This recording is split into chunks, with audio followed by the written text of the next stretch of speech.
કેમ છો મિત્રો? બધા મજામાં છો? આજે તારીખ છે 22 ફેબ્રુઆરી 2026 ને રવિવાર. તમે જોઈ રહ્યા છો ગુજરાત ફ્લેશ, જ્યાં આપણે જાણીશું દેશ અને દુનિયાના તાજા અને મોટા સમાચાર. તો ચાલો શરૂ કરીએ આજના મુખ્ય સમાચાર.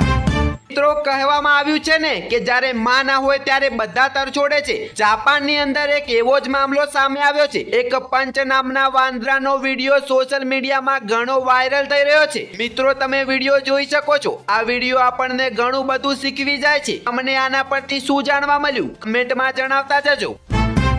વાત કરીએ વરસાદની તો આગામી 7 દિવસ સુધી રાજ્યમાં મિશ્ર ઋતુ જેવો માહોલ જોવા મળશે. વહેલી સવારે હજુ પણ ગુલાબી ઠંડીનો અહેસાસ થશે. બપોરના સમયે કાળઝાળ ગરમી અને પવનની અસર જોવા મળશે. આવી બેવડી ઋતુના કારણે આરોગ્ય બાબતે સાવચેત રહેવાની પણ તબીબો સલાહ આપી રહ્યા છે. સૌથી મોટી રાહત એ છે કે કમોસમી વરસાદ અને માવઠું થવાની કોઈ સંભાવના હાલ દેખાઈ રહી નથી. અગાઉ માવઠાની વાતોને પગલે રવિ પાકને નુકસાન થવાની ચિંતામાં રહેલા ખેડૂતોએ હવે હસકારો અનુભવ્યો છે. ગરમ પવનો ફૂંકાવાને કારણે પાકને પકવવામાં મદદ મળશે, પરંતુ સતત વધતું તાપમાન પણ ચિંતાનો વિષય બની શકે છે.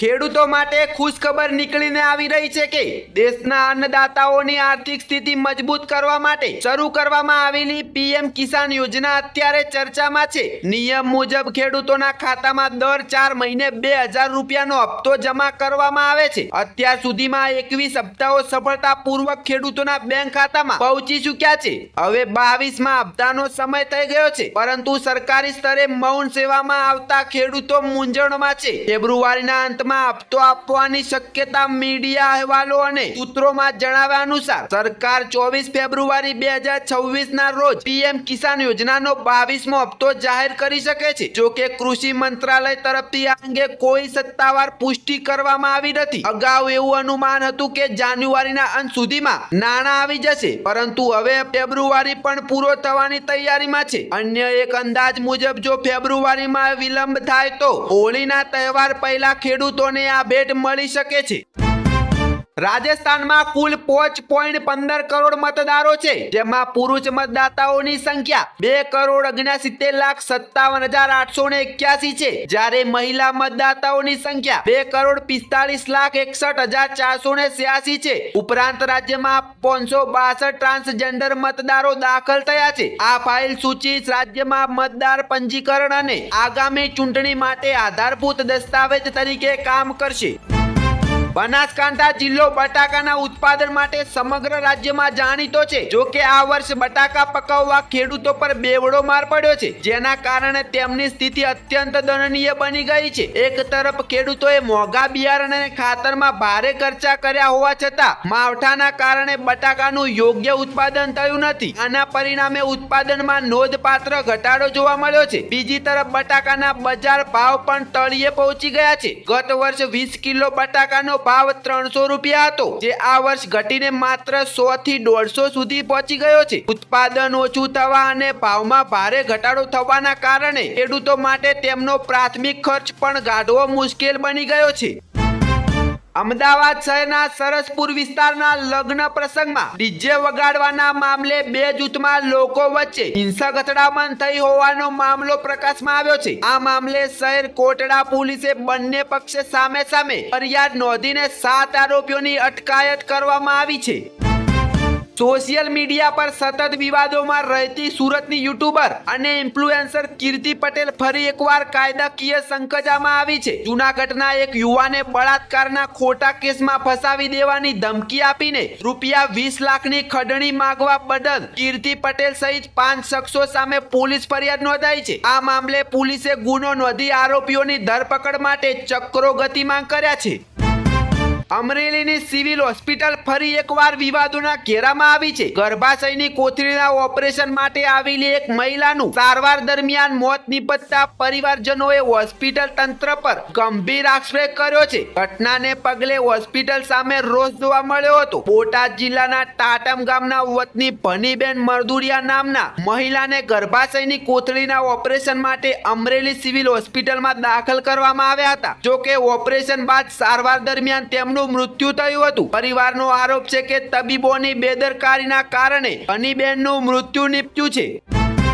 બનાસકાંઠા જિલ્લાના મુખ્ય મથક પાલનપુરના ગોબરી રોડથી જગાણા ગામને જોડતા રૂપિયા 3.80 કરોડના ખર્ચ નવા બનેલા રોડમાં ભ્રષ્ટાચારની ગંધ આવી છે. નવો રોડ બનીને તૈયાર તો થઈ ગયો, પરંતુ એક સપ્તાહમાં જ રોડની સાઈડો તૂટવા લાગી છે. રૂપિયા 3.80 કરોડના માતબર ખર્ચ તૈયાર થયેલા આ રોડની સાઈડોમાં પગ મૂકો તો કાંકરીઓ વિખરતા આ રોડ ભ્રષ્ટાચારની ચાડી ખાઈ રહ્યો છે.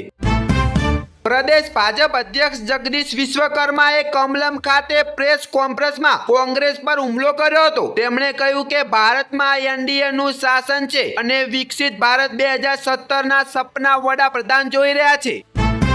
સુરતના યોગી ચોકમાં દારૂ પીધેલી હાલતમાં રિક્ષા ચાલકે લોકોને અડફેટે લીધા હતા અને ગાળાગાળી કરી હતી. ઉશ્કેરાયેલા લોકોએ રિક્ષા ચાલકને પકડીને મેથી પાક ચખાડ્યો હતો.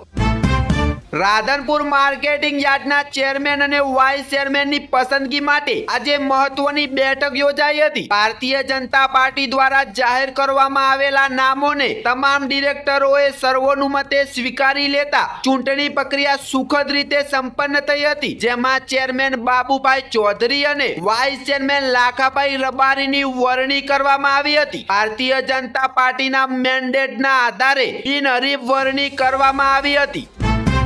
સુરતના લિંબાયત વિસ્તારમાં નિર્માણાધીન મકાન પર સર્જાયેલા અકસ્માતના હચમચાવી નાખતા સીસીટીવી સામે આવ્યા છે. નિર્માણાધીન મકાનની બાલ્કનીમાં રેલિંગ ન હોવાથી અકસ્માતે માતા પુત્રી નીચે પટકાઈ ગયા હતા. ધડાકાભેર અવાજ આવતા આસપાસથી લોકો દોડી આવ્યા હતા. સદનસીબે બનેલા ચમત્કારિક બચાવ થયો હોવાનું સામે આવ્યું છે.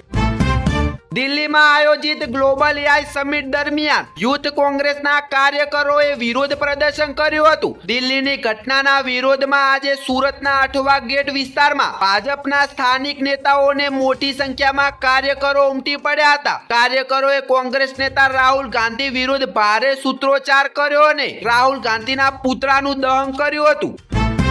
રાજકોટના જંગલેશ્વર વિસ્તારમાં સોમવારથી મહાનગરપાલિકા દ્વારા 1400 થી વધુ ગેરકાયદેસર બાંધકામો પર બુલડોઝર ફેરવાશે. 1500 પોલીસકર્મી અને 1200 મનપાનો સ્ટાફ સાથે તંત્રે વિશાળ મેગા ડિમોલિશન માટે કડક બંદોબસ્ત ગોઠવી દેવામાં આવ્યો છે.